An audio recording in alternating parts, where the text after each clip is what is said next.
नमस्कार दोस्तों, हमारी आज की कहानी का नाम है तकलीफ़। नई नवेली दुल्हन बनकर लक्ष्मी अपने ससुराल में आई। संस्कारी बहू बनने की पूरी कोशिश करने लगी, लेकिन एक तरफ उसकी सास माधुरी जी उसके हर काम में ताका झाकी करती रहती थी ताकि कोई कमी मिले और वो उसे ताना मारें। लक्ष्मी की शादी को 6 साल हो गए थे। एक दिन लक्ष्मी का उपवास था। उपवास खोलने के लिए जैसे ही वो रसोई में गई तो देखा दोपहर का सारा खाना ख़त्म हो चुका है, उसके लिए बचा ही नहीं। बहुत तेज़ भूख भी लगी थी, कुछ खाने का मन कर रहा था। उसने सोचा कि खाना तो अभी लेट बनेगा, फ्रिज में आम रखे हैं, वहीं खा लेती हूँ। एक आम निकाल कर खा ही रही थी, तभी पीछे से सासू माँ की आवाज़ आई, क्या खा रही हो बहू? लक्ष्मी अचानक किए इस सवाल से डर गई। उसे ऐसा लगने लगा कि उसने चोरी की हो। डरते हुए उसने पूछा, आप तो सोने चली गई थी ना, नींद नहीं आई क्या मम्मी जी? अरे बहू, इस बुढ़ापे में नींद कहाँ आती है? और तेरी पायल की आवाज़ सुनी तो देखने चली आई कि तू क्या कर रही है। ऐसा पहली बार नहीं था। जब भी लक्ष्मी रसोई में आती, सासू माँ उसके पीछे पीछे चली आती। लक्ष्मी के साथ ऐसा कई बार हो चुका था। उसे हर वक्त ऐसा लगता था कि वो जहाँ भी जाए सासू माँ जासूस की तरह उसके पीछे पड़ी हुई थी। अरे मम्मी जी, आज मेरा उपवास था। जब मैं रसोई में उपवास खोलने के लिए आई तो देखा आज खाना बचा ही नहीं, इसीलिए सोचा कि खाना बनाने में देरी हो जाएगी तो पहले कुछ खा लूँ। ये सुनकर माधुरी जी गुस्से से बोली, अरे बहू, तुम्हारे माँ बाप ने तुम्हें थोड़े बहुत संस्कार नहीं दिए? ऐसे उपवास कौन करता है? तुम तो सारे दिन कुछ ना कुछ खाती रहती हो। उपवास भूखे रहकर किया जाता है, ना कि तुम्हारी तरह खा पी कर। इतना कहकर माधुरी जी अपने कमरे में चली गईं। अगले दिन सुबह नाश्ता बनाने के बाद सबको चाय बना कर दी, लेकिन बेटे को तैयार करने में लक्ष्मी की चाय ठंडी हो गई तो उसने सोचा अब बेटे को स्कूल भेज देती हूँ, फिर आराम से बैठकर चाय पीऊँगी। बेटे को स्कूल भेजने के बाद बालकनी में बैठकर चाय पीने का मज़ा लिया जाए। और चाय गरम करके जैसे ही पीने के लिए बैठी तो माधुरी जी उसे ढूंढते ढूंढते वहाँ भी धमक पड़ी।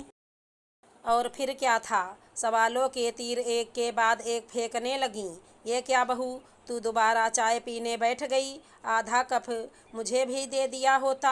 लेकिन मम्मी जी, मैं लक्ष्मी की बात को काटते हुए माधुरी जी बोल पड़ी, तू तो जानती है मुझे चाय की लत है, फिर भी तू मुझसे छिपकर यहाँ चाय पी रही है ताकि मुझे पता नहीं चले। लेकिन तू जानती नहीं है, मैं चलती हुई गाड़ी के पहिए निकाल लेती हूँ, मुझसे कुछ छुपा नहीं सकती, समझी? लक्ष्मी, मम्मी जी, मेरी बात तो सुनिए। मैंने दोबारा चाय नहीं बनाई, छोटू को तैयार कर रही थी। मेरी चाय ठंडी हो गई, इसीलिए वहीं चाय गरम कर अब पी रही हूँ। हाँ हाँ ठीक है, लेकिन मुझे भी दे देती। गलती हो गई मम्मी जी, अभी बना कर लाती हूँ। माधुरी जी, हे भगवान, मेरी ज़िंदगी में चैन क्यों छीन लिया? ऐसी बहू देकर कर्म ही फूट गए। रसोई में लक्ष्मी सोचने लगी, चैन तो मेरी ज़िंदगी से छीन लिया मम्मी जी आपने। अब हर समय जेलर की तरह आपके सामने जी हजूर हाजिरी लगाती हूँ। दोपहर को जब लक्ष्मी की माँ का फ़ोन आया, फ़ोन की रिंग सुनकर सासू माँ कमरे में आ गईं। बहू, किसका फ़ोन है? कौन बात कर रहा है? लक्ष्मी ने कहा, माँ का फ़ोन है। फिर क्या था? माधुरी जी ने अपना आसन वहीं जमा लिया।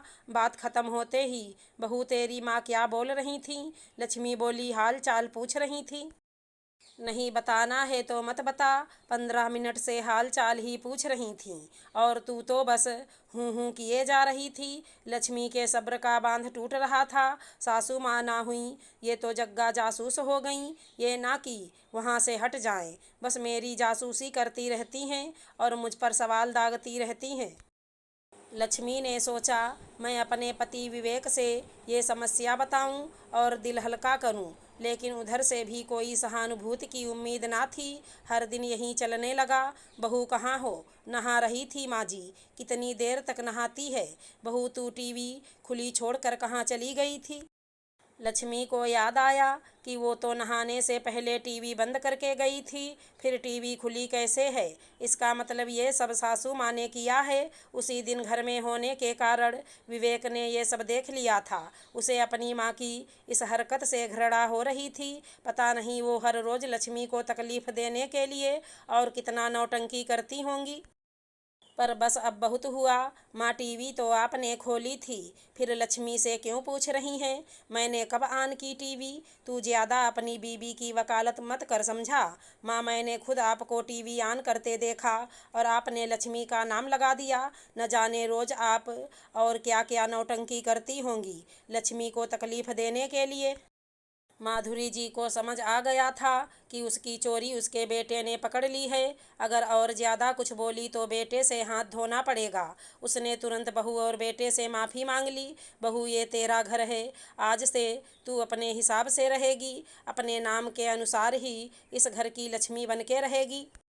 लक्ष्मी को आज मन से शांति मिल रही थी कि आज उसके पति ने उसका साथ दिया। शादी के बाद से आज पहली बार लक्ष्मी दिल से मुस्कुराई थी। लक्ष्मी ने संस्कारी बेटी और आदर्श पत्नी बनने के चक्कर में अपने माता पिता और पति से अपनी तकलीफ़ छुपाए रखा।